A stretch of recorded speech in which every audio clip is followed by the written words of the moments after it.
Hello everyone, हमने plant tissue को complete कर दिया है। वी नो वेरी वेल कि प्लांट टिश्यू क्या होते हैं, क्यों बने होते हैं और कैसे बने होते हैं। आज हमें पढ़ना है एनिमल टिश्यूज के बारे में। अब एनिमल के अंदर भी टिश्यूज के बहुत सारे हैं, तो बिल्कुल सही है, उनके अंदर भी बहुत सारे टिश्यूज हैं। हमारी ही बात ले लीजिए, कितने सारे टिश्यूज होंगे हमारे अंदर। अब सोचो, रेस्पिरेटरी सिस्टम काम कर रहा है, हमारा डाइजेस्टिव सिस्टम काम कर रहा है, बहुत सारे सिस्टम हमारी बॉडी के अंदर है जो एक साथ में फंक्शन करते हैं। कुछ ऐसे भी है जो हमारी विल पे काम करते हैं, हमारी मर्जी से काम करेंगे, और कुछ ऐसे हैं जो अपनी मनमर्जी करेंगे।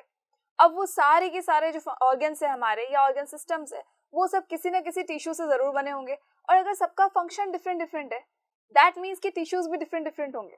फाइन, तो आज हमें पढ़ना है उन्हीं एनिमल टिश्यूज के बारे में और उनके कितने टाइप्स है, वो सारी चीजें हम डिस्कस करेंगे। So I Lavina Kumawat welcoming you all at Courseshala. देखो, एनिमल टिश्यू होता क्या है, तो वी नो वेरी वेल कि जो सेल था, जब हमने सेल के बारे में स्टडी की थी, जो हमारा प्रीवियस चैप्टर था सेल, उसमें हमने कहा था कि animal cell is a different thing and plant cell is also a different thing. Plant cell के अंदर बहुत सारी ऐसी चीजें हैं जो एनिमल सेल में नहीं प्रेजेंट होती है, और एनिमल सेल में भी ऐसी चीजें हैं जो प्लांट सेल में नहीं दिखाई देती है। अब एनिमल सेल और प्लांट सेल अगर डिफरेंट डिफरेंट है, दैट मीन्स कि उनके टिश्यूज भी डिफरेंट होंगे, उनके ऑर्गन्स भी डिफरेंट होंगे, और उनके द्वारा जो बॉडी बनाई जाएगी वो बिल्कुल डिफरेंट होगी। और ये तो हम देख ही रहे हैं कि हमारी बॉडीज कितनी ज्यादा डिफर करती है, और अगर इतनी ज्यादा डिफर कर रही है, दैट मीन्स कि टिश्यूज भी डिफर कर रहे होंगे। अब उन टिश्यूज में जब हम बात करते हैं एनिमल सेल्स की, तो सेल से मिलकर बनता है हमारा टिश्यू। और जब हम एनिमल सेल्स को ही मिला देंगे, जब हम बहुत सारे एनिमल सेल्स को मिला देंगे, तो हमें क्या मिलेगा? एनिमल टिश्यू मिलेगा। भाई, जब हमने प्लांट सेल को मिलाया था तो हमें क्या मिला था? प्लांट टिश्यू मिला था। वैसे ही जब हम एनिमल सेल को मिला देंगे तो हमें क्या मिलेगा? एनिमल टिश्यू मिल जाएगा। और ये भी बहुत सारे तरीके के होते हैं। कैसे? तो हमारा हार्ट जो है वो किसी डिफरेंट टाइप के टिश्यू से बना हुआ होगा, हमारा माउथ है किसी डिफरेंट टाइप के टिश्यू से बना है, हमारे हेयर ले लो किसी अदर टिश्यू से बने हैं, डिफरेंट टाइप का टिश्यू से बना है। स्किन ले लो, क्या ये किसी अदर चीजों से मिलती जुलती है? नहीं, किसी ऑर्गन से मिलती जुलती नहीं है। इसका मतलब है इसका भी कोई ना कोई टिश्यू अलग होगा। हमारी बोन्स है, क्या ये कोई टिश्यू नहीं है? बिल्कुल है, ये भी हमारी टिश्यू से बनी है। मसल्स है, क्या ये भी टिश्यू से बनी है? तो बिल्कुल सही है, ये भी टिश्यू से बनी है। तो बहुत सारे ऐसे डिफरेंट डिफरेंट टाइप के टिश्यूज है हमारी बॉडी के अंदर, जिनको कि हमें स्टडी करना है। So animal tissue, the animal cells are group together to form animal tissues. Animal cells जो होते हैं उनको ग्रुप किया जाता है किसके लिए? एनिमल टिश्यूज को फॉर्म करने के लिए। These tissues vary in their structure, function and origin. अब ये टिश्यूज जो है उनका स्ट्रक्चर डिफरेंट होता है, उनका ओरिजिन डिफरेंट है और उनका फंक्शन डिफरेंट है। एज आई टोल्ड यू कि डिफरेंट डिफरेंट प्लेसेस के ऊपर है, डिफरेंट डिफरेंट फंक्शन परफॉर्म करते हैं और different different shape and size के ऑर्गन्स बनाते हैं। इसका मतलब है कि टिश्यूज भी बहुत ज्यादा वेरी करेंगे। अब अगर सेल्स वेरी कर रहे हैं तो सिंपल सी चीज है, टिश्यूज भी वेरी करेंगे ही करेंगे।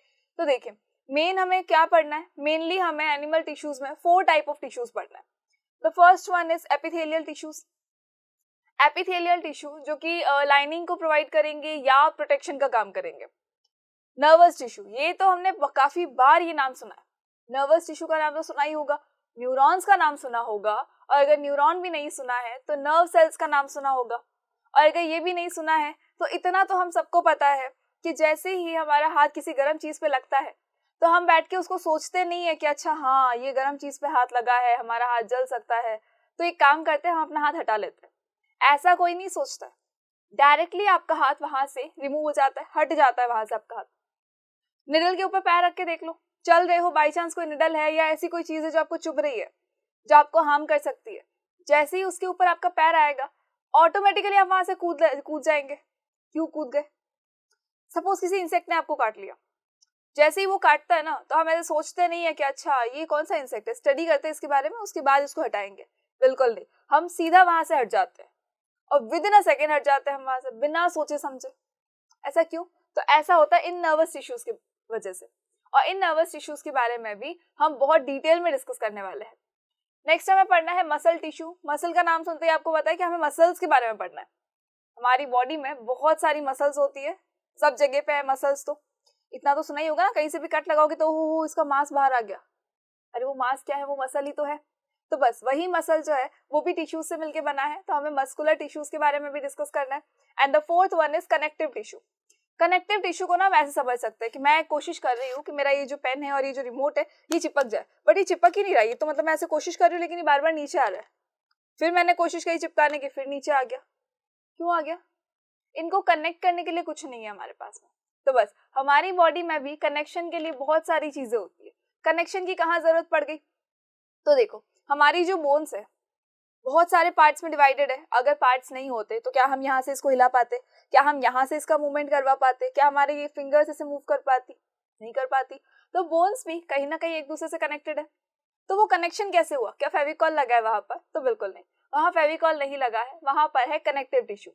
वहां पर कौन वर्क कर रहा है? कनेक्टिव टिश्यूज वर्क कर रहे हैं। अब वही कनेक्टिव टिश्यू के बारे में हम आगे डिस्कस करेंगे। चलिए, सो एनिमल टिश्यूज में देखो बहुत सारे टिश्यूज होते हैं। मेनली हमने अभी क्या कहा कि हमारे पास है 4 टाइप्स ऑफ टिश्यूज। तो आपको यही 4 टाइप्स ऑफ टिश्यूज लर्न रखना है कि एनिमल टिश्यू में कौन कौन होता है। ये 4 टाइप के टिश्यूज होते हैं। उसके बाद हम आगे उनको और क्लासिफाई कर देंगे। लेकिन अगर मैं सिंपल सी चीज बोलूं कि आपको पूछा जाए कि नहीं मुझे तो ये बता दो कि एनिमल के अंदर कितने सारे टिश्यूज होते हैं, तो आप क्या करेंगे? कुछ के नाम ले लेंगे। ये 4 तो मेन टाइप हुए। अब उन 4 के आगे और फर्दर क्लासिफिकेशन और है जिनको कि हम पढ़ेंगे। अगर मैं आपको बोल दूं इन क्लासिफिकेशन को छोड़ो, मुझे मेनली 4 टाइप नहीं चाहिए, मुझे तो ये बताओ कि पूरी बॉडी में कितने टिश्यूज है। तो आप क्या करेंगे? कुछ के नाम गिनाना शुरू कर देंगे कि भाई हमारी बॉडी में देखो बोन टिश्यू भी है, हमारी बॉडी में जो ब्लड पूरे में फ्लो कर रहा है वो भी एक तरह का टिश्यू है। बिकॉज हमारी पूरी बॉडी किससे बनी है? सेल से बनी है। बॉडी के अंदर जो भी चीजें हैं वो भी किससे बने हैं? सेल से मिलके बना है।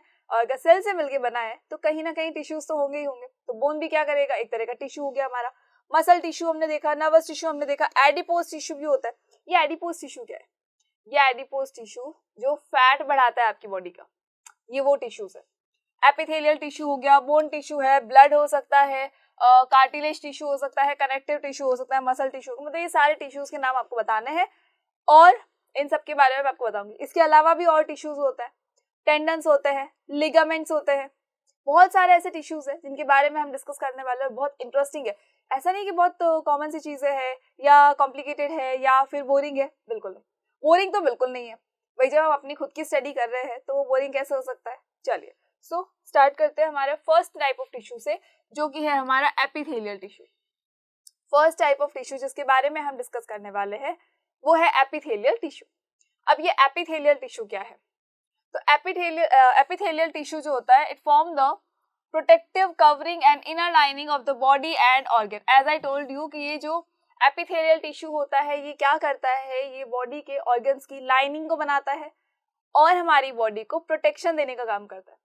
अब 2 चीजें आ रही है इसके अंदर कि भाई ये जो एपिथेलियल टिश्यू है ये प्रोटेक्शन देने का काम करेगा, प्रोटेक्टिव टिश्यू है, कोई प्रॉब्लम नहीं है। इसका मतलब है कि ये हमारी पूरी बॉडी को क्या कर रहा है? प्रोटेक्ट कर रहा है सारी चीजों से। ठीक है, इतनी बात तो हमें समझ में आ गई। लेकिन ये कवरिंग और इनर लाइनिंग, ये 2 चीजों में क्या डिफरेंस है? अब कवरिंग क्या होती है, इनर लाइनिंग क्या होती है? या अगर इनर नहीं आए, इनर अगर हटा दिया जाए यहाँ से तो क्या होगा? लाइनिंग आ जाएगा। अब लाइनिंग क्या है हमारी बॉडी की और कवरिंग क्या है? तो दोनों में कंफ्यूज नहीं होना है। इनर लाइनिंग आती है तो भी सिमिलर है और अगर ओनली लाइनिंग दे दे तो भी वो वर्ड क्या होगा? सिमिलर होगा। फाइन। तो हमें 2 चीजें देखनी है कि भाई कवरिंग क्या है और इनर लाइनिंग क्या होती है बॉडी की। तो जितने भी ऑर्गन्स होते हैं, अब सपोज हम बात करते हैं हमारे स्टमक की। स्टमक जो हमारा जे शेप का स्ट्रक्चर होता है उस स्टमक की हम बात कर लेते हैं। वो स्टमक, ये हमारा स्टमक हो गया, ये हमारा एसोफेगस हो गया जिससे ये कनेक्टेड है। अब ये जो स्टमक है, ठीक है, सुंदर नहीं लग रहा है, कोई बात नहीं, आप एडजस्ट कर लो इससे भी। ये जो हमारा स्टमक है, अब इस स्टमक की लाइनिंग क्या होगी? तो इस लाइनिंग या फिर इनर लाइनिंग, लाइनिंग या इनर लाइनिंग है मतलब कि इसके अंदर की तरफ ना यहाँ पर एक टिश्यू होगा। यहाँ पर क्या होगा? एक टिश्यू होगा जो क्या करेगा? इसको प्रोटेक्शन देने का काम करेगा। फाइन। तो ये देखो इनर लाइनिंग जो है इसकी कोर होता नहीं है हमारे घर के अंदर हम क्या करते हैं? घर बना दिया हमने, उसके बाद ना उसके अंदर क्या किया जाता है? प्लास्टर किया जाता है या फिर कलर किया जाता है। प्लास्टर करेंगे उसके बाद हम क्या करेंगे? कलर करेंगे उसको। तो वो जो कलर होता है वही तो है इनर लाइनिंग। जो हमारे घर का जो कलर है वही तो है इनर लाइनिंग। फाइन। ये तो इसकी खुद की लाइनिंग थी स्टमक की। जो ये ब्लैक कलर्ड है ये क्या है? इसकी इनर लाइनिंग है। और जब हम कवरिंग की बात करेंगे तो कवरिंग क्या होगा? तो कवरिंग होगा ये जो ग्रीन कलर का स्ट्रक्चर आपको नजर आया जो आउटर साइड में है उसे हम कहते हैं कवरिंग। जो ये आउटर साइड का स्ट्रक्चर बनेगा, आउटर साइड की जो लेयर बनेगी उसे हम क्या कह देंगे? कवरिंग कह देंगे। तो ये जो एपिथेलियल टिश्यू है ये किसी भी ऑर्गन की लाइनिंग को भी फॉर्म करते हैं और उसकी कवरिंग को भी बनाते हैं। और अगर हमने किसी चीज को कवर कर दिया, अब सपोज हमारा घर ही ले लो, फिर से हमने क्या किया, आउटर साइड में भी कलर करवा दिया। जब उसके आउटर साइड में कलर करवाया तो कोई ना कोई रीजन तो होगा, क्यों इतना खर्चा किया हमने इसलिए किया ताकि हमारा जो घर है वो आंधी से या फिर बारिश से बच सके, पानी से बच सके। तो यहाँ पर भी वही है, आउटर कवरिंग हम किस लिए बनाते हैं, आउटर कवरिंग इस ऑर्गन को प्रोटेक्ट करने का काम करेगा, इस ऑर्गन की वॉल को या इस ऑर्गन को प्रोटेक्ट करने का काम करेगा। इसीलिए हम कहते हैं कि जो एपिथेलियल टिश्यूज है ये प्रोटेक्शन में हेल्प करते हैं, और ये क्या बनाते हैं, ये ऑर्गन्स की लाइनिंग बनाते हैं और उस ऑर्गन की कवरिंग बनाते हैं। तो ये जो ब्लैक कलर्ड है, इस ब्लैक कलर्ड को तो हम कहेंगे लाइनिंग। अब चाहे आप इनर लाइनिंग कहें चाहे आप इसको लाइनिंग कहें ओनली, तो ब्लैक कलर्ड क्या होगा, लाइनिंग होगा। लेकिन जो ग्रीन कलर्ड है वो क्या हो जाएगा, कवरिंग, क्योंकि ये क्या कर रहा है, ये इस ऑर्गन का कवर बन रहा है, इस ऑर्गन को कवर करने का काम कर रहा है। तो जो लाइनिंग है वो इनर लाइनिंग होगी, कवरिंग का मतलब होगा आउटर साइड वाली कवरिंग हो जाएगी। और दोनों ही क्या करेंगे, इस ऑर्गन को प्रोटेक्शन देने का काम करेंगे, इस ऑर्गन को बचाने का काम करेंगे। हो सकता है मैकेनिकल सपोर्ट दे, हो सकता है कि किसी जर्क से बचा ले या किसी अदर चीजों से बचा ले, लेकिन ये प्रोटेक्शन का ही काम करने वाले हैं। सो ये होता कहाँ है epithelial tissue, the skin, skin पे हो सकता है, lining of the mouth, mouth की लाइनिंग पे हो सकता है, एसोफेगस की लाइनिंग पे हो सकता है, ब्लड वेसल की लाइनिंग पे हो सकता है, लंग्स एल्वोलाई जो होती है उनकी लाइनिंग पे हो सकता है, किडनी ट्यूब्यूल्स पे हो सकता है। ये सब के सब चीजें किससे बनी होती है, एपिथेलियल टिश्यू से बनी होती है। स्किन भी एपिथेलियल टिश्यू से बनी है हमारी, माउथ की जो लाइनिंग है एपिथेलियल टिश्यू होगा, एसोफेगस की लाइनिंग है एपिथेलियल टिश्यू होगा, स्टमक की लाइनिंग है एपिथेलियल टिश्यू होगा। किडनी ट्यूब्यूल्स क्या होती है, तो जो हमारी किडनीज होती है, सी जो हमारी किडनीज होती है, इन किडनी के अंदर बहुत सारी ट्यूब्यूल्स होती है। ये तो हो गया हमारा यूरेटर हो गया, ये भी हमारा यूरेटर हो गया। चलिए, तो इन किडनीज के अंदर क्या होता है, बहुत सारी ट्यूब्यूल्स होती है, बहुत सारी ट्यूब लाइक स्ट्रक्चर्स बना होता है। तो उन ट्यूब लाइक स्ट्रक्चर्स की भी लाइनिंग कौन बनाता है, एपिथेलियल टिश्यू बनाते हैं। लंग्स एल्वोलाई है, lungs you know very well, तो लंग के अंदर क्या होता है, ब्रोंक्यूल्स होते हैं, और लास्ट के अंदर एल्वोलाई हो जाता है जो एयर सेक्स होता है। तो वो क्या होते हैं, एल्वोलाई, उनकी भी लाइनिंग किससे बनी होती है, उनकी भी लाइनिंग बनी होती है एपिथेलियल टिश्यू से। सो आई होप कि इतनी चीज आपको क्लियर है कि एपिथेलियल टिश्यू करता क्या है और ये कहाँ कहाँ पर हमें मिल जाता है। बिकॉज स्किन के अंदर हमें पता है बाकी सबकी लाइनिंग क्या होगी, सिंगल लेयर्ड होगी। स्किन की लाइनिंग क्या होगी, स्किन हमारी लेयर्ड है, बहुत सारे लेयर से मिलकर बनी है। तो अभी एपिथेलियल टिश्यू को हम आगे और क्लासीफाई करेंगे, लेकिन अभी के लिए हमें ये पता है कि भाई एपिथेलियल टिश्यू का वर्क क्या होता है, प्रोटेक्शन देना। कहाँ प्रेजेंट होता है, तो लाइनिंग्स में प्रेजेंट होता है, चाहे वो माउथ ले लो, चाहे किडनी ट्यूब्यूल्स ले लो, एल्वोलाई ले लो, चाहे स्किन ले लो, सबकी लाइनिंग पे प्रेजेंट होगा ये। नाउ देखो, एपिथेलियल टिश्यू भी ना 4 टाइप्स के होते हैं। एपिथेलियल टिश्यू 4 टाइप्स के होते हैं। फर्स्ट होता है आपका सिंपल क्यूबॉइडल, सिंपल टिश्यू होता है ये, ठीक है, सिंपल क्यूबॉइडल टिश्यू होगा। नेक्स्ट आ जाता है हमारा सिंपल कॉलमर टिश्यू, मतलब जो कॉलम की शेप में होगा, कॉलम की शेप में होगा उसे हम कहेंगे कॉलमर टिश्यू। क्यूबॉइडल मतलब क्यूबॉइड की शेप में होगा, बॉक्स लाइक स्ट्रक्चर होगा, तो उसे हम कहेंगे क्यूबॉइडल टिश्यू। अब स्क्वैमस है, सिंपल स्क्वैमस टिश्यू जो होगा वो भी एपिथेलियल टिश्यू में आता है। और एक आता है स्ट्रेटिफाइड स्क्वैमस। देखो, सिंपल और स्ट्रेटिफाइड को तो देख के कुछ कुछ समझ में आ रहा होगा आपको कि सिंपल स्क्वैमस टिश्यू में सिंगल लेयर्ड है, लेकिन जो स्ट्रेटिफाइड स्क्वैमस है उसके अंदर बहुत सारी लेयर्स बनी है, बहुत सारी लेयर्स से मिलके ये स्ट्रेटिफाइड स्क्वैमस टिश्यू बना है। नाउ वन मोर थिंग कि ये जो एपिथेलियल टिश्यूज होते हैं, ये एपिथेलियल टिश्यू एक बेसमेंट मेम्ब्रेन से कवर्ड होते हैं। एक इनके नीचे क्या होती है, बेसमेंट मेम्ब्रेन होती है। ये जो आपको ब्लैक कलर का या डार्क ग्रीन कलर का दिख रहा है, ब्लू कलर टाइप का कुछ, ये क्या है, ये है बेसमेंट मेम्ब्रेन। ये बेसमेंट मेम्ब्रेन क्यों होती है और ये क्या करती है, तो बेसमेंट मेम्ब्रेन अदर सारे टिश्यूज से इनको सेपरेट करने का काम करेगी। मतलब होता है क्या, देखो, एक टिश्यू हुआ, फिर दूसरे टाइप का टिश्यू हुआ, दोनों पास पास में प्रेजेंट होंगे तो चिपक नहीं जाएंगे, बिल्कुल भी ज्वाइन हो जाएंगे। तो उनसे बचने के लिए जो एपिथेलियल टिश्यू है उनको सेपरेट रखना है सारे टिश्यूज से, एपिथेलियल टिश्यूज को बाकी सारे टिश्यूज से अगर सेपरेट रखना है तो बीच के अंदर एक पार्टीशन होना चाहिए। वो पार्टीशन क्या होता है, वो पार्टीशन होता है ये मेम्ब्रेन, जिसको हम कहते हैं बेसमेंट मेम्ब्रेन। इसी बेसमेंट मेम्ब्रेन के ऊपर सारे एपिथेलियल टिश्यूज जो होते हैं वो सेटअप होते हैं, उनका सेटअप पूरा वहीं पे होता है। बैठने के लिए सिटिंग तो चाहिए ना, उनको भी थक नहीं जाएंगे खड़े खड़े, तो उनको बैठने के लिए जो सिटिंग चाहिए, तो उनका जो सोफा होता है वो क्या होता है, बेसमेंट मेम्ब्रेन होता है। और यही बेसमेंट मेम्ब्रेन क्या करेगा, बाकी सारे टिश्यूज से इनको सेपरेट करने का काम करेगा। आई होप कि इतनी चीज आपको क्लियर हो गई है, इसको भूलना नहीं है। देखो, ये बेस ही तो बना रहा है इसका, तो तो ये क्या हो गया, बेसमेंट मेम्ब्रेन हो गया, सिंपल। चलिए आगे चलते हैं, इसके कैरेक्टरिस्टिक्स क्या होते हैं। ये जो टिश्यूज है एपिथेलियल टिश्यू, इसके क्या क्या कैरेक्टरिस्टिक्स होते हैं, इसकी क्लासिफिकेशन को हम बाद में डिस्कस करेंगे। उससे पहले हमने ये तो देख लिया कि एपिथेलियल टिश्यू जो है उसका फंक्शन क्या होता है, कहाँ कहाँ पे ये मिलता है, लेकिन उस टिश्यू के कुछ स्पेशल कैरेक्टरिस्टिक तो होने चाहिए, तभी तो हमने इतने सारे टिश्यूज को एक ही नाम दे दिया, एपिथेलियल टिश्यू। चलिए, तो इनके कैरेक्टरिस्टिक्स क्या होते हैं कि ये सिंगल लेयर भी हो सकता है, ये मल्टी लेयर्ड भी हो सकते हैं। सो आई होप कि ये तो यहीं से समझ में आ रहा होगा। सिंपल स्क्वायमास को देख लो, ये सिंगल लेयर टिश्यू है, लेकिन जो आपका स्ट्रेटिफाइड है ये सिंगल लेयर्ड है, जो आपका स्ट्रेटिफाइड है ये मल्टी लेयर्ड टिश्यू है, मल्टी लेयर्ड टिश्यू है, यानी इसके अंदर बहुत सारी लेयर्स है। तो एपिथेलियल टिश्यू सिंगल लेयर्ड भी हो सकता है और मल्टी लेयर्ड भी हो सकता है। उसके अलावा एपिथेलियल टिश्यू में पावर होती है रीजनरेशन की। स्किन को ही ले लो, अभी हमने क्या कहा था कि स्किन किससे बनी है, एपिथेलियल टिश्यू से बनी है, तो स्किन की बात कर लेते हैं। अब मैं यहाँ कट लगा देती हूँ, मैं नहीं लगा रही, मतलब अगर बाई चांस यहाँ पे कट लग जाता है या हमारे बॉडी पार्ट के कहीं पर भी किसी भी स्किन के छोटे से पार्ट पे कट लग जाता है, तो क्या हमें उसको सुई धागे से लेके सीलना होता है? नहीं।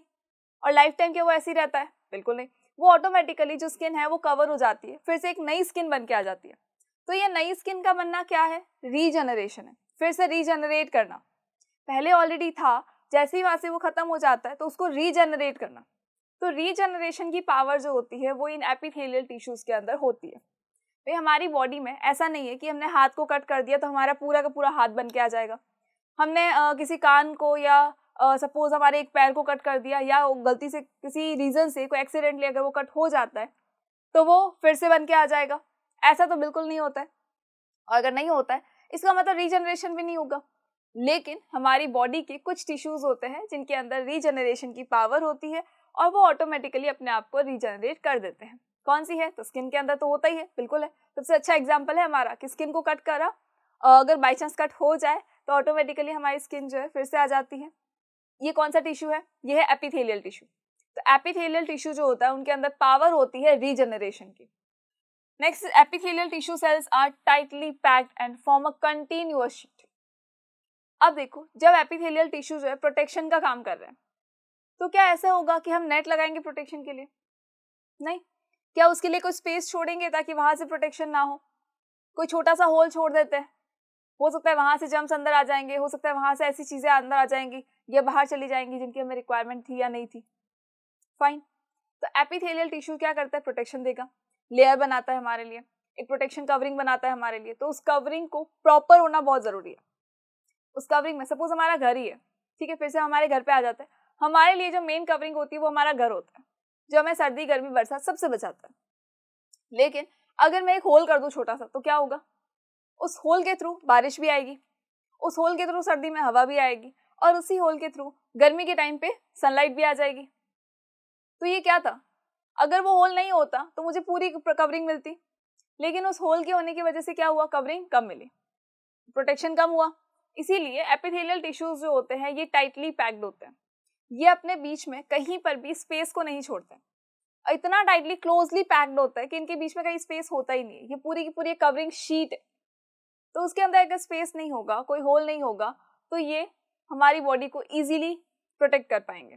दैट इज वाई इनके जो सेल्स होते हैं सारे टाइटली पैक्ड होते हैं और ये एक कंटिन्यूअस शीट बनाता है जिसके अंदर कहीं कोई भी होल नहीं होगा, कहीं कोई इंट्रासेल्युलर स्पेसेस नहीं होंगे। They have only a small amount of cementing material between them and almost no intracellular spaces. तो उनके बीच में ऑलमोस्ट इंट्रासेल्युलर स्पेसेस बिल्कुल भी नहीं होते हैं, बट बाय चांस अगर माइनर सी चीजें जो हो जाती है तो उनके बीच में सीमेंटिंग मटेरियल होता है। अब ये सीमेंटिंग मटेरियल हमने जैसे कहा था कि सारे टिश्यूज को एक साथ में कनेक्ट करना जरूरी है, तो जो सेल्स होते हैं वो सेल्स एक दूसरे से कनेक्ट कैसे होंगे? सेल्स को एक दूसरे से कनेक्ट करने के लिए बीच के अंदर होता है एक सीमेंटिंग मटेरियल। जैसे हमारे घर बनाने के लिए हम सीमेंट का यूज करते हैं, पत्थरों को ऐसे ही नहीं रख देते एक के ऊपर एक, सीमेंट का यूज करके फिर हमारा घर बनाया जाता है। या फिर अगर कोई लकड़ी का कोई ऑब्जेक्ट बनाया जाएगा, टेबल बनाई जाएगी, चेयर बनाई जाएगी, तो ऐसा नहीं है कि लकड़ी के पीसेस किए और उन पीसेस को एक के ऊपर एक रख दिया, हमने अरेंज कर दिया और हमारी चेयर रेडी हो गई। नहीं, हम वहाँ पे फेविकॉल भी लगाएंगे, हम वहाँ पर उसको अच्छे से स्क्रू वगैरह भी कसेंगे, वहाँ पर अगर नेल की रिक्वायरमेंट हुई तो नेल भी लगाया जाएगा, अदर जो हुक्स होते हैं वो भी लगाए जाते हैं, कई बार होता है फेविकॉल से काम हो जाता है तो उससे भी कर लेते हैं। तो मतलब ये सारी चीज़ें क्या कर रही है, ये उसको कनेक्ट करके एक साथ में जोड़ने का काम कर रही है। तो ये जो एपिथेलियल टिश्यूज में जितने भी सेल्स हैं उनको जोड़ने के लिए भी क्या होगा, एक सीमेंटिंग मटेरियल जरूर होगा, और वही सीमेंटिंग मटेरियल सारे सेल्स को जोड़ने का काम करेगा। लेकिन जब बीच में ज्यादा स्पेस नहीं है तो बहुत कम सीमेंटिंग मटेरियल की रिक्वायरमेंट होती है, बिकॉज स्पेस तो है ही नहीं, इंट्रासेल्युलर स्पेसेस है ही नहीं, तो सीमेंटिंग मटेरियल भी वहाँ पे कम चाहिए होता है। तो स्मॉल अमाउंट में सीमेंटिंग मटेरियल की रिक्वायरमेंट होती है। Now all epithelial tissues are separated by others through basement membrane.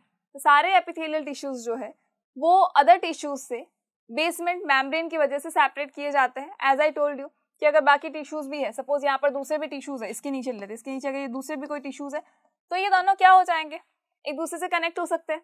तो इनको सेपरेट रखने के लिए क्या किया जाता है, तो इनको सेपरेट रखने के लिए बीच के अंदर एक मेम्ब्रेन है जो कि है बेसमेंट मेम्ब्रेन। तो उस बेसमेंट मेम्ब्रेन की वजह से ही ये सारे टिश्यूज जो है, सारे सेल्स जो है इस टिश्यू के, वो अदर टिश्यूज से सेपरेट रहते हैं, वहां पर उनको कनेक्ट करने की जरूरत नहीं पड़ती है। फाइन। तो ये सारे कैरेक्टरिस्टिक्स किसके होते हैं, एपिथेलियल टिश्यूज के होते हैं। सिंपल सी चीज है, देखो सिंगल लेयर्ड होंगे या फिर मल्टी लेयर्ड होंगे, रीजनरेशन की पावर होगी, सीमेंटिंग मटेरियल कम होगा क्योंकि इंट्रासेल्युलर स्पेसेस कम है। क्यों है कम, बिकॉज ये तो प्रोटेक्शन लेयरिंग है, प्रोटेक्टिव लेयरिंग है ना ये तो ये क्या करेगा, बीच के अंदर स्पेस नहीं छोड़ेगा, होल्स कहीं नहीं छोड़ेगा, तो वहां पर इंट्रासेल्युलर स्पेसेस ना के बराबर होंगे। बेसमेंट मेम्ब्रेन जिसके ऊपर ये सारे क्या होते हैं, बैठे होते हैं, मतलब कि इनके लिए क्या होगा, एक तरह का कुशन है, सोफा हो सकता है। लेकिन ये क्यों चाहिए, अदर टिश्यू से इसको सेपरेट रखने के लिए चाहिए। आई होप कि इतनी चीज आपको क्लियर हो गई है। नाउ अब आ जाइए सिंपल स्क्वायमास एपिथेलियल टिश्यू। इसका मतलब क्या हुआ, इसका मतलब है कि ये हमारा फर्स्ट टाइप है। भाई एनिमल टिश्यूज की बात कर रहे थे ना हम तो पहले, कि हम क्या पढ़ रहे थे, हमारे एनिमल टिश्यूज के बारे में पढ़ रहे थे। अब उन्हीं एनिमल टिश्यूज के अंदर क्या है, उन्हीं एनिमल टिश्यूज के अंदर हमने बोला कि भाई 4 टाइप्स होते हैं। 4 टाइप्स में फर्स्ट होता है एपिथेलियल टिश्यू, एंड देन होता है मस्कुलर टिश्यू, फिर होता है हमारा नर्वस टिश्यू, उसके बाद होता है हमारा कनेक्टिव टिश्यू। अब उसी एपिथेलियल टिश्यू के भी हमने कहा 4 टाइप्स है। उसी 4 टाइप में फर्स्ट टाइप कौन सा है, सिंपल स्क्वायमास एपिथेलियम टिश्यू। तो सिंपल स्क्वायमास एपिथेलियम टिश्यू क्या होता है, तो ये देखिए स्ट्रक्चर से तो हमें कुछ कुछ समझ में आ रहा होगा। क्या समझ में आया कि ये जो इसकी बेसमेंट मेम्ब्रेन है, जो इसके नीचे यहाँ पर बेसमेंट मेम्ब्रेन गिवन है, इस बेसमेंट मेम्ब्रेन के ऊपर ये सारे सेल्स जो है एम्बेडेड है, सारे के सारे सेल्स वहां पर है। लेकिन इन सेल्स का कोई शेप नहीं है, कोई फिक्स पर्टिकुलर शेप नहीं है। देखो ये जो है ये इस तरह का स्ट्रक्चर बना रहा है, हो सकता है दूसरे वाला देखो दूसरी तरह का स्ट्रक्चर बना रहा है, ये थोड़ा हमें छोटा सा नजर आ रहा है और ये और छोटा नजर आ रहा है, लेकिन क्या इनका स्ट्रक्चर सिमिलर हुआ, बिल्कुल नहीं। इनका शेप तो सिमिलर नहीं हुआ, लेकिन हाँ ये फ्लैट जरूर होते हैं। ये एक्सट्रीमली थिन होते हैं और फ्लैट होते हैं, बहुत थिन होते हैं, बहुत पतले होते हैं और फ्लैट होते हैं, बिल्कुल फ्लैट होंगे, कहीं कोई शेप नहीं होगा, कोई राउंड शेप नहीं, कोई ट्रायंगुलर शेप नहीं, बिल्कुल नहीं, फ्लैट होंगे और बहुत थिन होंगे। और जिसमें भी देख लो इनका स्ट्रक्चर जो है बिल्कुल भी सिमिलर नहीं है। Then form a delicate lining, बहुत डेलिकेट लाइनिंग बनाते हैं ये कवरिंग नहीं बनाते हैं। ये सिंपल स्क्वायमास टिश्यूज है जो कि क्या करते हैं, लाइनिंग बनाने का काम करते हैं। और वही लाइनिंग जो बहुत ज्यादा डेलिकेट होती है, और बहुत ज्यादा डेलिकेट लाइनिंग आपको पता है कहाँ होती है, हमारे माउथ की हो सकती है और हमारे एसोफेगस की हो सकती है। हमारे माउथ की और एसोफेगस की जो लाइनिंग है वो किससे बनी होती है, सिंपल स्क्वायमास टिश्यू से बनी होती है। बिकॉज बहुत ज्यादा डेलिकेट, बहुत ज्यादा थिन लाइनिंग बनाई जाती है सिंपल स्क्वायमास टिश्यू से। और ये सिंगल लेयर ऑफ सेल्स है, तो ये तो हमें दिख ही रहा है सिंपल है, इसका मतलब क्या होगा, ये बिल्कुल सिंगल लेयर ऑफ सेल्स है, यहाँ पर मल्टी लेयर्ड बिल्कुल भी नहीं है। फाइन।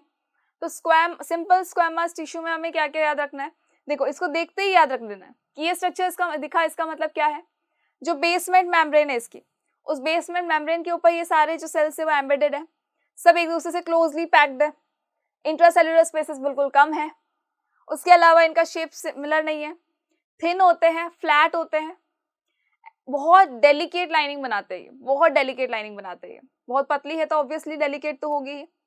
एसोफेगस और माउथ की लाइनिंग बनाने में ये हेल्प करते हैं। आई होप कि इतनी चीज आपको क्लियर हो गई है। देखो अगर एसोफेगस ये है हमारा, तो इसकी लाइनिंग का मतलब क्या होगा कि अंदर की तरफ से ये वाली जो लाइनिंग होगी ये बनाने का काम करते हैं।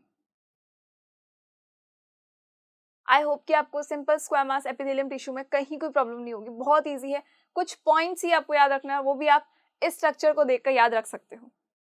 चलिए, the next thing is stratified square mass epithelium tissue. Stratified square mass epithelium tissue क्या होता है?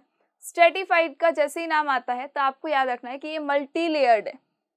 देखो, सिंपल स्क्वायर मास था, इसका मतलब सिंगल लेयर था, लेकिन अगर हम बात करेंगे स्ट्रेटिफाइड स्क्वायर मास की तो वो क्या होगा?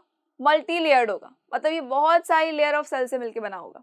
और स्ट्रक्चर देख के भी हमें यही समझ में आ रहा है कि ये बहुत सारी लेयर्स से मिलकर बना है ना। ये मल्टी लेयर्ड होता है और ये किससे प्रिवेंट करता है? टियर एंड वियर से, मतलब ये काट छाट हो गया, फाड़ना हो गया, फटने से ये बचाता है हमारी पूरी बॉडी की। जहाँ पर भी ये प्रेजेंट होता है ये क्या करेगा? आपको कटने से बचाएगा। अब ये इतनी सारी लेयर्ड है, मल्टी लेयर्ड है, मल्टी लेयर्ड कहाँ हो सकता है? तो मल्टी लेयर्ड स्ट्रक्चर जो है वो हमारी स्किन पे होता है। मल्टी लेयर्ड स्ट्रक्चर हमारी स्किन पे होता है। हमारी स्किन क्या करती है? 7 लेयर्स से बनी है। ये तो हमने सुना है, काफी बार सुना है हमने कि 7 लेयर्स से हमारी स्किन बनी है। तो ये जो लेयर्स है हमारी स्किन पे, ये किससे बनी होती है? ये स्ट्रेटिफाइड एपिथेलियम टिश्यू से बनी होती है। इस तरह का स्ट्रक्चर होता है हमारे स्किन का। अगर हम हमारी स्किन को लेकर माइक्रोस्कोप में अगर देखते हैं तो माइक्रोस्कोप में हमें इस तरह का स्ट्रक्चर नजर आएगा कि इतनी सारी लेयर्स से मिलकर बना है। तो ये इतनी सारी लेयर्स कहाँ से आई? ये स्ट्रेटिफाइड एपिथेलियम टिश्यूज है, स्ट्रेटिफाइड स्क्वायर मास एपिथेलियम टिश्यूज है, जिनके लेयर्स से क्या बनी है? हमारी स्किन बनी है। और ये काम क्या करती है? ये बहुत डेलिकेट होती है और ये क्या करती है? At least simple squamous tissue से ज़्यादा डेलिकेट नहीं हो सकती, बिकॉज ऐसे तो हम हमारी स्किन को हाथ लगाते ही है, कुछ नहीं होता है। लेकिन ये क्या करेगी? ये हमारी बॉडी को प्रोटेक्शन देने का काम करेगी। ये हमारी पूरी बॉडी को प्रोटेक्शन देने का काम करती है। तो ये वियर और टियर से भी हमें प्रिवेंट करने का काम करती है। आई होप कि आपको सिंपल स्क्वायर मास टिश्यू और स्ट्रेटिफाइड स्क्वायर मास टिश्यू समझ में आ गया होगा। दोनों में ज़्यादा डिफरेंस नहीं है। सिंपल जो है वो सिंगल लेयर्ड होता है, लेकिन जो स्ट्रेटिफाइड होगा वो मल्टी लेयर्ड होगा। Single layered tissue, single layered cell से बना हुआ tissue, that means simple squamous tissue जो है वो कहाँ होता है? माउथ एंड एसोफेगस की लाइनिंग पे होता है। लेकिन स्ट्रेटिफाइड स्क्वायर मास टिश्यू कहाँ होगा? स्किन पर होगा। और स्किन को देखते ही हमें पता है कि ये मल्टी लेयर्ड है। और ये क्या काम करता है? ये प्रोटेक्शन देने का काम करता है। ये वियर और टियर से बचाता है। अगर हमारी स्किन नहीं होगी तो क्या होगा? कहीं पर चलते चलते सपोज टक लग गया, ये टच हो गया वहाँ पे, तो क्या हो जाएगा? जो हमारी मसल्स है, हो सकता है वहाँ कट लग जाए, हो सकता है कि उनको कुछ हो जाए। चलिए, सो दैट इज वाई वहाँ पर देखो मल्टी लेयर टिश्यू होता है, जिनको कि हम कहते हैं stratified epithelium tissues. Columnar epithelial tissue जो है उसको तो हमें नाम से ही समझ में आ रहा है क्या होगा? कॉलम शेप का होगा। अब कॉलम क्या होता है? तो हमें ये बहुत अच्छे से पता है कि जो क्यूबॉइड शेप का स्ट्रक्चर होता है, और अगर उस क्यूबॉइड शेप के स्ट्रक्चर को अगर हम थोड़ा सा लॉन्ग वे में ले ले तो वो क्या बन जाएगा? एक कॉलम बन जाएगा। रो और कॉलम तो हमने पढ़ा ही है। तो ये जो स्ट्रक्चर होता है ये क्या होता है? ये कॉलम ही तो होता है, ये कॉलम ही तो होता है। तो जो सेल्स होंगे एपिथेलियम टिश्यू के, अगर वो कॉलम शेप के हैं तो उन्हें हम क्या कहेंगे? कॉलमर एपिथेलियम टिश्यू कहेंगे। यानी कि वो टॉल होते हैं, थोड़े से टॉल होते हैं, लंबे होते हैं थोड़े से। सो दिस कॉलमर का मतलब क्या होता है? पिलर लाइक एपिथेलियम टिश्यू होंगे। तो अगर आपको बोल दिया जाए पिलर लाइक एपिथेलियम टिश्यू क्या है, या अगर बोला जाए कॉलमर एपिथेलियम टिश्यू क्या है, तो दोनों ही सिमिलर चीजें हैं। कॉलमर का मतलब ही यही होता है कि पिलर लाइक। फाइन। नाउ ये पिलर लाइक एपिथेलियम टिश्यू जो है ये facilitates movement across the epithelial barrier. ये क्या करते हैं? ये मूवमेंट करवाते हैं। ये मूवमेंट कैसे करवाते हैं? तो ये जो एपिथेलियल बैरियर्स है, मतलब कि ये जो सेल्स है, ये सेल्स क्या होंगे? एक दूसरे से कनेक्टेड है और एक जगह पे फिक्स्ड है। ये उठ के अपनी जगह से कहीं और जा नहीं सकते, ये घूम नहीं सकते। आपकी तरह ऐसा नहीं है ना कि पानी पीने चले जाएंगे, वॉशरूम चले जाएंगे, थोड़ा घूम के आ जाएंगे, मम्मी से बात करके आ जाएंगे। तो ऐसा कुछ सीन तो इनका है नहीं। जब ऐसा कोई सीन इनका नहीं है तो ये क्या करते हैं? ये मूवमेंट को फैसिलिटेट करते हैं। ये मूवमेंट को फैसिलिटेट कैसे करेंगे? तो ये मूवमेंट को फैसिलिटेट करने के लिए इनके ऊपर होते हैं सीलिया। मूवमेंट को फैसिलिटेट करने के लिए क्या होता है? इनके ऊपर सीलिया होता है, जिनके बारे में आपको बताने वाली हूं मैं। देखो ये करते क्या है? ये बेसिकली एब्जॉर्प्शन का काम करेंगे, सिक्रेशन का काम करेंगे एंड प्रोटेक्शन का भी काम करेंगे। कैसे? तो देखो इनके ऊपर क्या होता है, सपोज ये हमारे क्या है? कॉलमर टिश्यूज है। इन कॉलमर टिश्यूज के ऊपर क्या होगा? सीलिया होगा, मतलब कि हेयर लाइक स्ट्रक्चर्स प्रेजेंट होंगे। ये हेयर लाइक स्ट्रक्चर, इस तरह का स्ट्रक्चर होगा इनका हेयर लाइक स्ट्रक्चर। तो ये जो हेयर लाइक स्ट्रक्चर्स है ये क्या करेंगे? ये मूवमेंट को शो करेंगे।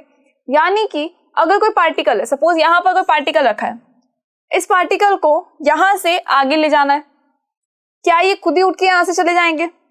नहीं, ये तो जा नहीं सकते। जब ये खुद यहाँ से उठकर आगे नहीं जा सकते हैं तो क्या होगा, जब ये यहाँ से नहीं जाएंगे इसका मतलब ये जो सीलिया है, जो हेयर लाइक स्ट्रक्चर्स है, ये हेयर लाइक स्ट्रक्चर्स क्या करेंगे, ये मूवमेंट करेंगे और उस मूवमेंट से ये पार्टिकल्स को आगे फॉरवर्ड कर देंगे सो दैट कि इनका मूवमेंट हो जाएगा। अब ये काम क्या करते हैं, इन सेल्स का काम होता है एब्जॉर्प्शन करना। कोई भी ऐसी चीज जिनकी उनको रिक्वायरमेंट है वो क्या करेंगे, उनको एब्जॉर्ब करने का काम करेंगे। और सिक्रेशन का मतलब होता है एक ऐसे पार्टिकल्स जिनकी इनको रिक्वायरमेंट नहीं है, ये उनको बाहर निकाल देंगे अपनी बॉडी से, ये उनको वहां से क्या करेंगे, सिक्रेट कर देंगे। फाइन, तो एब्जॉर्प्शन भी करेंगे, ये सिक्रेशन का काम भी करते हैं। कहाँ होते हैं ये होते हैं lining of intestine and stomach. Stomach की लाइनिंग और इंटेस्टाइन पर होते हैं। तो आपको पता होगा कि स्टमक की जो वॉल होती है वो इंटेस्टिनल वो डाइजेस्टिव जूसेस को सेक्रेट करती है, इंटेस्टिनल नहीं, डाइजेस्टिव जूसेस को सेक्रेट करती है, और जो इंटेस्टाइन्स होती है वो इंटेस्टिनल जूसेस को सेक्रेट करती है। तो ये जो सिक्रेशन का काम होता है ये कहाँ से हुआ, इनकी लाइनिंग से हुआ। तो इनकी लाइनिंग किससे बनी होती है, कॉलमर एपिथेलियम टिश्यू से बनी होती है। एब्जॉर्प्शन कैसे होगा, तो अगर ऐसा कोई पार्ट है जिनको कि इनको एब्जॉर्ब करना, जैसे इंटेस्टाइन है, स्टमक है, ये क्या करते हैं, ये स्टमक तो डाइजेशन का काम करता है लेकिन इंटेस्टाइन क्या करता है, एब्जॉर्प्शन का भी काम करता है। जो भी फूड डाइजेस्ट हो चुका है, जो न्यूट्रिएंट्स है, ये उनको एब्जॉर्ब करने का भी काम करेगा। तो ये जो एब्जॉर्प्शन होता है ये किसकी वजह से हुआ, ये एब्जॉर्प्शन होता है इनकी वजह से, इन टिश्यूज की वजह से होता है। तो ये कौन सा टिश्यू है, कॉलमर एपिथेलियम टिश्यू है। फाइन, चलिए, तो इनको हम कहते हैं क्या है, जैसे कॉलम है, यानी कि ये कैसे होंगे, ये होंगे पिलर लाइक स्ट्रक्चर्स। कहाँ होंगे, इंटेस्टाइन और स्टमक की लाइनिंग पे होंगे। काम क्या करेंगे, एब्जॉर्प्शन का, सिक्रेशन का और प्रोटेक्शन देने का काम करेंगे। ये तीन काम है जिनको कि हमें भूलना बिल्कुल नहीं है। Now in the respiratory tract, respiratory tract में क्या होता है, ये जो कॉलमर एपिथेलियल टिश्यूज होते हैं इनके पास होते हैं सीलिया स्ट्रक्चर होता है इनका, जैसे hair like structure. As I told you कि इनके पास में क्या होता है, हेयर लाइक स्ट्रक्चर्स होते हैं और उन हेयर लाइक स्ट्रक्चर्स को हम कहते हैं सीलिया। जैसे कि हमने अभी बताया था, देखो फिर से एक बार हम देख लेते हैं होगा क्या। यही जो स्ट्रक्चर है इसके ऊपर यहाँ से कोई सपोज ऐसा कोई पार्टिकल है, ये पार्टिकल है, यहाँ से हमें ले जाना है कहीं और, तो क्या होगा इसके ऊपर, भाई ये तो जा नहीं सकते, तो इन्होंने बोला कोई बात नहीं, एक काम करते हम एक पाथ लाइक स्ट्रक्चर बना देते हैं, तो उसके ऊपर से आप चल के चले जाना। तो इन्होंने क्या किया, हेयर लाइक स्ट्रक्चर्स जो थे अपने ऊपर ग्रो कर दिए। अब ये जो हेयर्स है ना, हमारे हेयर ही देख लो, अगर हम बिल्कुल सीधे बैठे भी है, अगर हम बिल्कुल सीधे बैठे, बाहर जाके बैठ जाओ हवा में, क्या हमारे बाल सीधे बैठेंगे? नहीं, ये तो उड़ते रहेंगे। तो जैसे ही यहाँ पर थोड़ा सा भी इनको प्रेशर लगेगा, कुछ लिक्विड फ्लूइड आया, ब्लड आया, कुछ भी आया, यहाँ पर कोई पार्टिकल ही आ गया, तो क्या होगा, ये कंटिन्यूअसली से मूवमेंट करते रहेंगे, ये हिलते रहेंगे, ये लहराते लहराते रहेंगे, ये तो ये लहराते लहराते क्या करेंगे, ये इन पार्टिकल्स को आगे की तरफ फॉरवर्ड कर देंगे। ये इस पार्टिकल को यहाँ भेज देगा, इस पार्टिकल को यहाँ से यहाँ भेज दिया जाएगा, फिर यहाँ से यहाँ भेज दिया जाएगा, और ऐसे आगे करते करते करते करते ये पार्टिकल जहाँ इसको रिक्वायर्ड है अपने टारगेट एरिया तक पहुंच जाएगा। तो क्या हुआ, ये सीलिया की वजह से हुआ। ये जो हेयर लाइक स्ट्रक्चर्स है इन्हीं को हम क्या कह देते हैं, सीलिया कह देते हैं। कहाँ पर होता है ये होते हैं कॉलमर एपिथेलियम टिश्यू के ऊपर की तरफ होता है। ऊपर मतलब ये यहाँ पर प्रेजेंट होंगे, इस वाले स्ट्रक्चर के ऊपर प्रेजेंट होंगे, और इसीलिए इनको हम, इन एपिथेलियम टिश्यूज को हम कह देते हैं ciliated columnar epithelial tissue. Cilia present है, दैट इज व्हाई हम इसको क्या कहेंगे, सीलिएटेड कॉलमर एपिथेलियम टिश्यूज। क्या होता है सीलिया, हेयर लाइक प्रोजेक्शंस होते हैं, हेयर लाइक प्रोजेक्शंस है, हेयर लाइक स्ट्रक्चर्स होते हैं जो कि कॉलमर एपिथेलियम टिश्यू के ऊपर पाए जाते हैं, सो दैट कि ये मूवमेंट को शो कर सके, ताकि इनका मूवमेंट हो सके चीजों का, बिकॉज ये एब्जॉर्प्शन और सेक्रेशन का काम करेंगे, तो चीजों का पार्टिकल्स का मूवमेंट करना भी जरूरी है इनके लिए। खुद जा नहीं सकते बिकॉज ये बेसमेंट मेम्ब्रेन से देखो अटैच्ड है, तो वहां से भाग तो सकते नहीं है ये, क्योंकि इनको पकड़ के रखा हुआ है और नहीं भाग सकते हैं। तो इन्होंने एक नया आइडिया निकाला है, ऊपर सीलिया बना दिया और सीलिया से मूवमेंट हो रहा है, इसीलिए हम इनको कहते हैं सीलिएटेड एपिथेलियम टिश्यू। बेसिकली ये पाए जाते हैं इंटेस्टाइन्स की वॉल के ऊपर, या फिर हम बोल सकते हैं रेस्पिरेटरी ट्रैक में। रेस्पिरेटरी ट्रैक में किसका मूवमेंट करना होता है, तो म्यूकस का मूवमेंट करना होता है। आई होप कि आपको ये चीज क्लियर हो गई होगी। देखो कॉलमर एपिथेलियम टिश्यू भी बहुत ईजी है, ऐसा नहीं है कि सारे इतने सारे हैं तो हम कैसे याद रखेंगे, कैसे याद रखेंगे, बहुत ईजिली आपको याद हो जाएंगे। जस्ट आपको स्ट्रक्चर आपके माइंड में रखना है, और कुछ ऐसी चीजें भी है जो कि नाम से ही आपको याद हो जाएंगी। चलिए एक और तरीके से हम इसको याद रख सकते हैं, जो कॉलमर एपिथेलियल टिश्यू, ये क्या होते हैं, लंबे होते हैं, और हम लंबे कब हो जाते हैं? जब हम बड़े हो जाते हैं। तो क्या छोटे बच्चों के बाल होते हैं क्या? नहीं होते भाई, कुछ के ही होते हैं, बाकी के नहीं होते हैं। जब वो पैदा होते हैं तो बच्चों के बाल बहुत कम होते हैं। तो स्ट्रेटिफाइड टिश्यू हो गया आपका, स्क्वैमस टिश्यू हो गया, जो स्ट्रेटिफाइड स्क्वैमस टिश्यू है, सिंपल स्क्वैमस टिश्यू है, उसको हम एक तरह से छोटा ही तो मानते हैं as compare to the columnar tissue. तो जो लंबा होगा उसके बाल होंगे, और बाल होंगे मतलब सीलिया होंगे। चलिए, cuboidal epithelial tissue, it is a last kind of tissue, last type of epithelial tissue है ये, जो कि है cuboidal epithelium tissue. And I hope कि आपको नाम से समझ में आ रहा होगा कि क्यूबॉइडल है मतलब ये क्यूबॉइड शेप का है। क्यूबॉइडल है मतलब कैसा है? ये क्यूबॉइड शेप का है।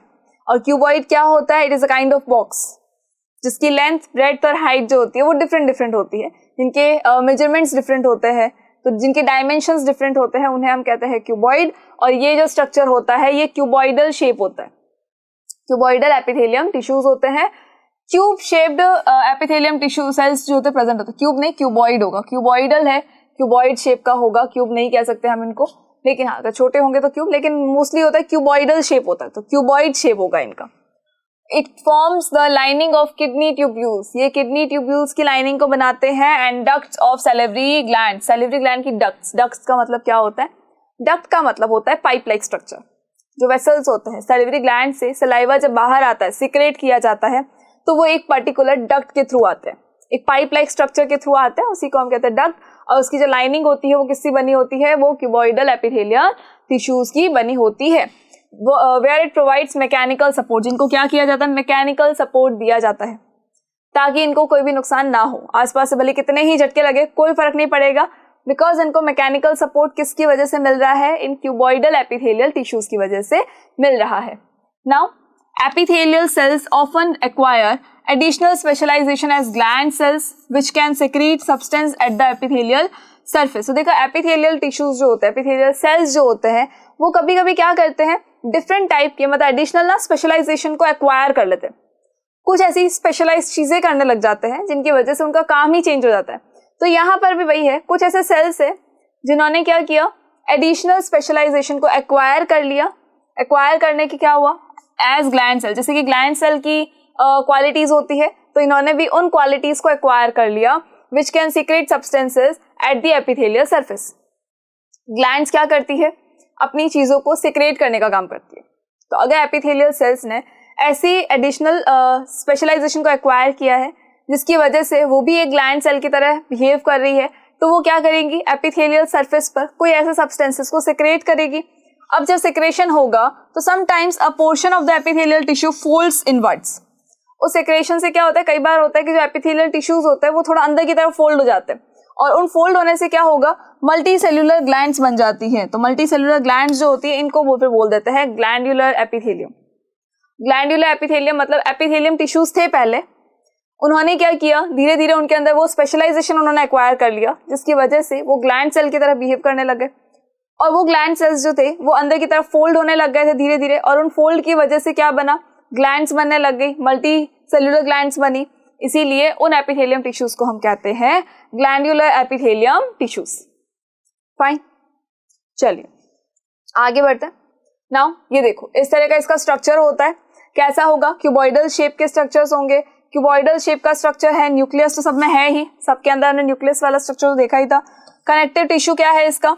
ये थी इसकी बेस मेम्ब्रेन थी। चलिए, ये क्या है इसकी? ये जो ब्लू कलर की आपको नजर आ रही है क्या है? ये बेस मेम्ब्रेन है, और इस बेस मेम्ब्रेन के आसपास में दूसरे काइंड ऑफ टिश्यूज भी होंगे। तो उन टिश्यूज को कनेक्ट करने के लिए क्या होगा? कनेक्टिव टिश्यू होंगे। कनेक्टिव टिश्यू जिनके बारे में हम डिस्कस करने वाले हैं। फाइन, इनका साइटोप्लाज्म थोड़ा सा डेंस होता है, जैसे कि हमने कहा था एपिथेलियम टिश्यूज के, कोई भी एपिथेलियम टिश्यू ले लो, इसके बीच में इंट्रासेल्युलर स्पेसेस नहीं होते हैं, तो इंट्रासेल्युलर स्पेसेस नहीं है तो साइटोप्लाज्म भी इनका कैसा होता है? बिल्कुल डेंस होता है। आई होप कि आपको इतनी चीज क्लियर हो गई। एक बार फिर से यहाँ देख ले क्या था यहाँ पे।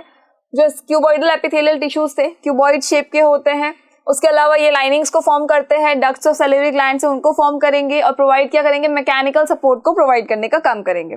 आफ्टर दैट जो ग्लैंडुलर एपिथेलियम थे, ये सिंपल याद रख लीजिए, इतना अगर नहीं भी याद है तो सिंपल सी चीज है, एपिथेलियम टिश्यूज अगर ग्लैंड्स में कन्वर्ट होने लग जाते हैं तो उनको हम कहते हैं ग्लैंडुलर एपिथेलियम टिश्यूज। ग्लैंड्स में कैसे कन्वर्ट हो जाएंगे? तो भाई कुछ क्वालिटीज आई होगी उनके अंदर, तो उन्होंने कुछ स्पेशल क्वालिटीज को एक्वायर कर लिया जिसकी वजह से वो ग्लैंड सेल की तरह बिहेव करने लग गए, अंदर की तरफ फोल्ड हो गए तो ग्लैंड्स बना ली और उसी की वजह से हम उनको कहते हैं glandular epithelium tissues. So I hope कि आपको एपिथेलियम टिश्यूज के बारे में क्लियर हो गया होगा सारी चीजें। देखो एनिमल टिश्यू क्या होता है, now you know very well कि एनिमल टिश्यू क्या है, जिसका कि हमने आज एक टाइप कंप्लीट कर लिया है। अब हम नेक्स्ट वीडियो में देखेंगे नेक्स्ट टाइप को। तब तक के लिए थैंक यू सो मच।